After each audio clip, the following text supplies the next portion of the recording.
বৃষ্টি কমলেও বন্যা পরিস্থিতির উন্নতি ঘটেনি, তবে আছে আরও ভারী বৃষ্টির পূর্বাভাস দিয়েছে আবহাওয়া অধিদপ্তর। টানা বৃষ্টিতে তলিয়ে গেছে সড়ক, উপসড়ক, ঘরবাড়ি, ফসলি মাঠ।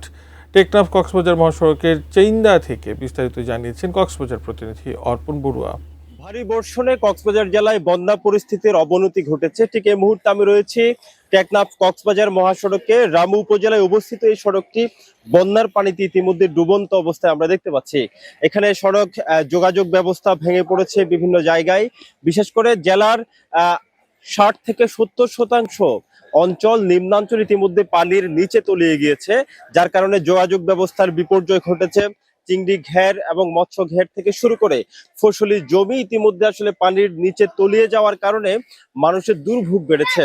আবহাওয়া অফিসের পক্ষ থেকে জানানো হয়েছে গত 24 ঘন্টায় 99 মিলিমিটার বৃষ্টিপাত রেকর্ড করা হয়েছে। যেহেতু আগে থেকেই পূর্বাভাসে বলা হচ্ছিল যে 11 জুলাই পর্যন্ত এই ধরনের ভারী বৃষ্টিপাত অব্যাহত থাকবে, তবে সকাল 7টার পর থেকে ভারী বৃষ্টিপাত হয়নি। কখনো মেঘ, আবার কখনো রৌদ্রোজ্জ্বল পরিবেশ আমরা দেখতে পাচ্ছি। তবে আশা করা যায় যে এই ধরনের পরিস্থিতি যদি থাকে, বৃষ্টিপাত যদি না হয়, তবে পরিস্থিতির উন্নতি ঘটতে পারে। তবে বৃষ্টিপাত যদি হয় আবারও বন্যা পরিস্থিতির অবনতি হতে পারে, দুর্ভোগ আরো বাড়তে পারে বলে আসলে আশঙ্কা করা হচ্ছে। এই মুহূর্তেই আসলে প্রয়োজনীয় ত্রাণ সামগ্রী পাঠানো দরকার।